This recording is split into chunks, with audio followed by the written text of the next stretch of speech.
All right, let's talk about a player that's been flying way too far under the radar this offseason. And yeah, I'm guilty of it too. I think a lot of us, especially Chicago Bears fans, have been sleeping hard on this guy, even though the signs have been right in front of us. The name DeAndre Swift. And the more I think about it, the more I realize we might have been way too quick to write him off after just 1 year in Chicago. Now I get it. The running back position has been a hot topic all offseason. There's been talk about draft prospects, trade rumors, and just a whole bunch of speculation around the depth chart behind Swift. The Bears explored a lot of possibilities. We talked about college stars. We talked about pairing another back with Caleb Williams in the backfield. And yeah, Swift wasn't the focal point of many of those conversations, but maybe he should have been. Because when you step back and really look at what Swift brings to the table, and more importantly, what changed around him last season, it starts to become clear that the dip in his production wasn't entirely his fault. Let's rewind for a second. Remember how hyped we were when the Bears brought in DeAndre Swift from the Eagles. That wasn't a fluke move. That was a calculated acquisition based on a really productive season he had in Philadelphia. In fact, that 2023 season with the Eagles was his best year as a runner in the NFL. Most efficient, most consistent, and he looked like a back who could lead a team's ground game. What was weird, though, it was also his worst season as a receiver. The Eagles didn't really use him in the passing game like Detroit did. And that's a huge part of his value that was just sitting on the shelf. So we get to 2024. Swift is now the lead back in Chicago, getting more carries than ever, but his numbers, they go the opposite direction. Fewer yards, lower average per carry, dropping from 4.6 to just 3.8. That's nearly a full yard off per attempt. Touchdowns stayed about the same, but the biggest drop came in his success rate.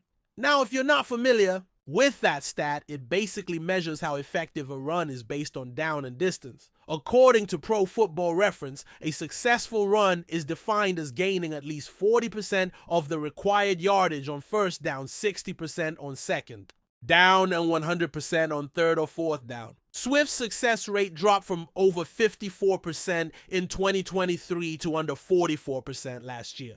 That's a big dip. So what happened? Did Swift suddenly become a worse player? Did he lose a step or something? Absolutely not. In fact, it still showed flashes of the same explosive back we saw in Detroit and Philly.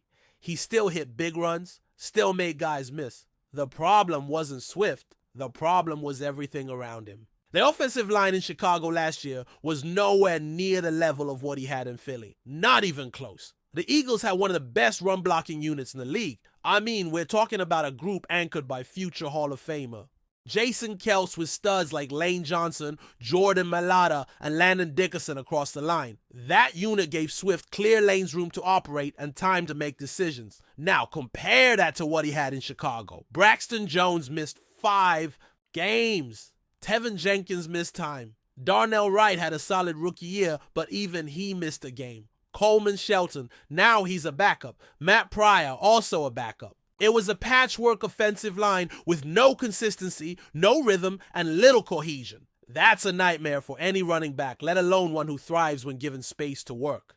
And it showed. The holes weren't there. The blocking wasn't. Synced. And the scheme, it didn't help either. Let's be honest here. The Bears' offensive scheme last season just wasn't good. You can debate coaching philosophies all day long, but when you compare what Philly was doing with Swift to what Chicago rolled out there, it's night and day. Say what you will about Brian Johnson and Nick Sirianni's play calling, but it was miles ahead of what Shane Waldron and Thomas Brown had going on in Chicago. Even if you think both schemes were mediocre, the difference in offensive line play makes a massive impact. You give a running back a clean path and a cohesive blocking unit, and suddenly their efficiency spikes. You throw them into chaos and it drops like a rock. And that's exactly what we saw. Swift didn't suddenly forget how to run the football. He just went from running behind a Ferrari engine to running behind a rusted out pickup truck. And it's not just him. Look at what Saquon Barkley did when he landed in Philly. A guy who already had a great reputation in New York suddenly put up the best year of his career behind that line. It's not a coincidence. That kind of infrastructure elevates backs. And when you don't have it, when your line is banged up, your scheme is disjointed, and your quarterback play is inconsistent, well, even the best talents are going to struggle to shine. But here's where it gets exciting. The Bears knew the offensive line was a problem. They didn't just sit on their hands. They made major moves this offseason to fix it.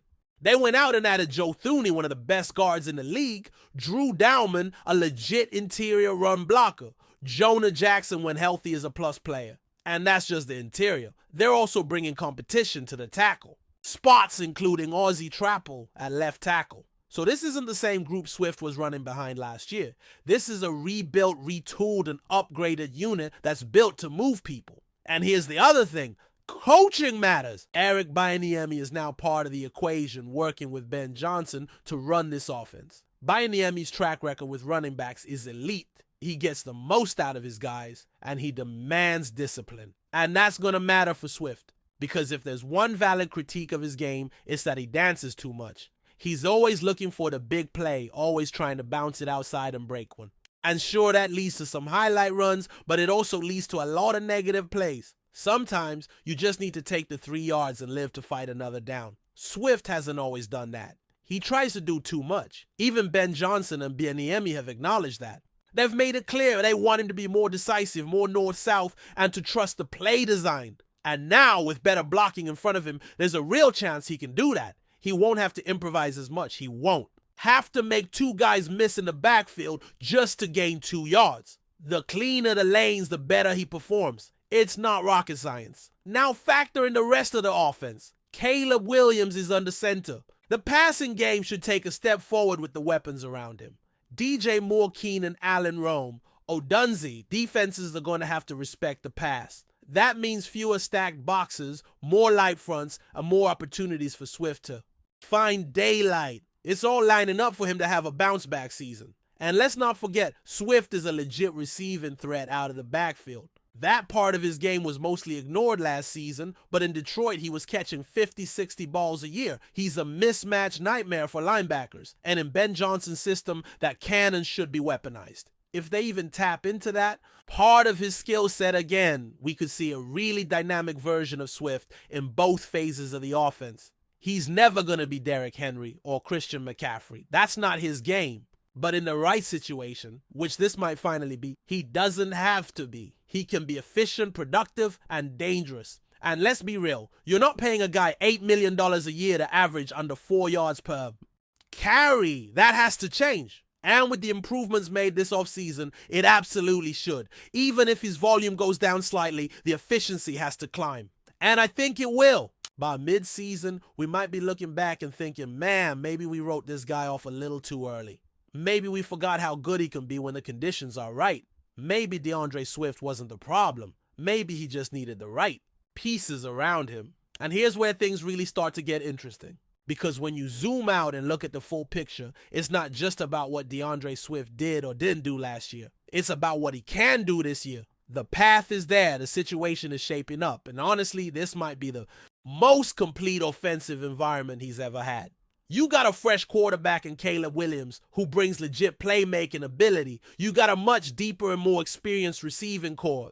You got a significantly upgraded offensive line. And most importantly, you've got a coaching staff that seems to understand how to actually use Swift. Not just as a ball carrier, but as a full-fledged weapon. Let's start with the quarterback. Caleb Williams is still a rookie, yes, but he's not coming in with the kind of uncertainty we usually see at that position. This isn't a quarterback who's going to take 2 years to figure out how to read an NFL defense. He's got the tools, the instincts, the accuracy, and most of all, the poise to make an impact early. That alone changes everything for the run game. Because when the passing game becomes a real threat, defenses are forced to adjust. They can't just stack the box and key in on the run like they did with Justin Fields or other struggling quarterbacks in the past. They've got to respect what's happening downfield. And when that happens, running lanes start to open. And if those running lanes are there, Swift is absolutely the kind of back who can take advantage. He doesn't need to be a volume monster. He doesn't need 25 carries a game to be effective. What he needs are clean look, smart play calling, and the ability to get to the second level of the defense. That's when he becomes dangerous. That's when you see the burst, the lateral quickness, the ability to cut and explode through a crease. That's when he starts turning 4-yard runs into 12-yard gains. He's not a guy who breaks 20 tackles per game. He's not that kind of grinder. But give him space, give him angles, and he'll make you pay. It's also about rhythm. One thing that often gets overlooked with running backs is how much they rely on flow and continuity. When the offensive line is rotating week after week, when the playbook is inconsistent, when the quarterback is scrambling more than he's reading the field, it becomes really hard for a back to get into a rhythm. And that's where last year just fell apart. Every week felt like a different version of chaos. Different line combinations, different play calls, different matchups, and not a whole lot of stability. That kills a running back's rhythm. You can see it in the hesitation, in the lack of decisiveness. You hesitate for even half a second in the NFL, and the hole is gone. Swift had to deal with that constantly. But if you've been watching this off-season, everything points towards stability. Now, the offensive line is being rebuilt with guys who are known for their durability and consistency. The scheme is being simplified and tailored to the strengths of its players. Caleb is going to be asked to run an efficient offense, not play hero ball. And that helps everyone. That helps the receivers, that helps the tight ends, and yeah, it massively helps the running back. Because if the defense is backing off just a step or two to respect the play action or the deep shot, that might be all the room Swift needs to get going. And again, the receiving upside here cannot be overstated. We're talking about a guy who had nearly 70 catches in a season just a couple of years ago. That wasn't a fluke. That wasn't garbage time production. That was real impactful game-altering production out of the backfield. He's got soft hands. He can run option routes. He can split out into the slot and create mismatches. You're telling me a linebacker is going to keep up with DeAndre Swift in space? Good luck. And with Ben Johnson calling the shots, we know that part of the game is going to be emphasized. He's not just going to call 20 inside zone plays and hope for the best. He's going to move Swift around. He's going to scheme him open. He's going to use motion screen, swing passes, all of it.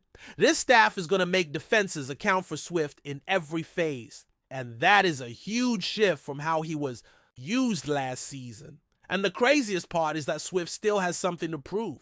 This is a player who's heard the criticisms. He knows the narrative. He knows people think he dances too much, that he avoids contact, that he doesn't always run with urgency. And yeah, some of that is valid. He does look for the big play too often. He does try to bounce outside when maybe he should just lower his shoulder and hit the hole. But guess what? Those are things you can clean up. Those are things you work on when you're in a system that trusts you and a staff that's communicating clearly. And from everything coming out of Bears camp, that seems to be exactly what's happening. Swift isn't some washed-up vet trying to hang on. He's in his prime, he's got juice, he's got motivation, and now finally he's got the infrastructure to thrive. And let's not pretend like this isn't a contract year all over again. He's still playing to prove he belongs as a long-term starter in this league. He's playing for respect. And when talented players with something to prove get put in the right environment, that's when special seasons happen. That's when the unexpected breakouts start to unfold. Look around the league. Every year we see a back who suddenly takes off because the puzzle pieces finally came together. Could be better blocking, could be better quarterback play, could be a better play caller, could just be timing. Whatever it is, it happens. And all the signs are pointing to Swift being that guy this year. Is he going to lead the league in rushing? Probably not. But could he average over 4.5 yards per carry? Absolutely. Could he rack up over 1,000 total yards from scrimmage easily? Could he make defenses regret underestimating him? No doubt about it. And it's not like the Bears are putting all their eggs in one basket. They've got other backs who can complement Swift. If Rashawn Johnson or someone else emerges as a short yardage or change of pace option, that's perfect. It keeps Swift fresh. It allows the coaches to be creative. It gives the offense versatility. You don't want to run your lead back into the ground over the course of a long season. You want him explosive. You want him ready to take over late in games. And with this depth chart, that's a real possibility. Swift doesn't need to touch the ball 20 times a game to make an impact. He just needs touches in the right moments, with the right looks, and the damage will come. Let's also not ignore the psychological element here. When a player feels the confidence of the coaching staff, when he knows the system is built to highlight his strengths, and when he's surrounded by teammates who elevate the entire offense, it unlocks another level. Swift has always had the talent. The question has always been whether he'd find the right context to bring it out consistently. This might finally be it. a modern offensive play caller, a dynamic rookie quarterback, a retooled offensive line, a clear role as the featured back with a license to attack defenses in multiple ways. That's the formula. There's a narrative forming right now that Swift's 2023 season is who he really is, that he's just an average back who benefited from a great situation in Philly and got exposed in Chicago. But that's lazy analysis. That ignores the circumstances. That ignores the fact that football is the ultimate team sport, and even elite talents can look mediocre in broken systems. And most of all, it ignores the fact that the Bears are not running it back with the same broken setup. They've invested heavily in fixing what held this offense back. And if those investments pay off, Swift could be the biggest beneficiary. So yeah, we've all been guilty of forgetting just how good DeAndre Swift can be when he's put in a position to succeed. We've spent the offseason talking about new toys, potential upgrades, other names who could come in and shake up the running back room. But maybe, just maybe, the answer was already on the roster. Maybe Swift didn't regress. Maybe the situation around him did. And now that the Bears are giving him something closer to what he had in Philly, it's time to reevaluate what his ceiling might be. Because when you combine talent with opportunity and you add in motivation, you often get results that surprise people. And let's be real, if Swift starts the season strong, if he hits 5 yards per carry through the first few games, if he's catching passes and breaking off explosive plays, the entire conversation around him is going to flip. Suddenly, he's not a guy we slept on. He's a guy who woke us up. And honestly, that would be one of the best outcomes the Bears could ask for. They got a young quarterback. They've got a new identity. They're trying to build something sustainable. And a reliable, dynamic running game is a huge part of that. If Swift can give them that, if he can be the steady hand in the backfield, the playmaker when they need a spark, the mismatch creator in the passing game, then this offense could be a lot more dangerous than people are giving it credit for. We're not saying he's going to be the next McCaffrey. We're not saying he's going to put up historic numbers. But we are saying this: don't be surprised when DeAndre Swift reminds everybody why the Eagles were so excited to use him in the first place. Don't be surprised when he makes people pay for writing him off. Because the table is set, the runway is clear, and Swift, he might be ready for takeoff. Before we continue, don't forget to subscribe to our channel and give this video a like. Your support helps us keep bringing you the latest updates on our Chicago Bears. And don't be shy. Drop your thoughts on the news in the comments below. Whispers around the NFL are growing louder, and this time the spotlight is on Chicago. According to sources close to the situation, the Chicago Bears may have just accepted a massive offer from the Pittsburgh Steelers for their talented tight end, KMET. While neither team has made an official announcement, insiders are abuzz with the possibility of this game-changing move becoming a reality. KMET, who has steadily developed into one of the league's more reliable and versatile tight ends, has long been seen as a cornerstone of the Bears' offense. His combination of size, athleticism, and route running ability has made him a key target, particularly in the red zone. But with Chicago seemingly entering another phase of rebuilding, or at least retooling, the idea of moving a valuable asset for future draft capital or immediate defensive reinforcements may not be as far-fetched as it once seemed. The Steelers, on the other hand, have been aggressively looking to bolster their offensive weapons. With a new-look quarterback room and a coaching staff focused on creating a more dynamic attack, adding a tight end like KMET could be exactly what Pittsburgh needs to open up the field and take pressure off their receiving core. Rumors suggest the offer on the table was nothing short of eye-popping, possibly involving multiple draft picks and a promising young player. While fans in Chicago might be shocked by the idea of parting ways with one of their rising stars, there's a sense that the front office is thinking long-term.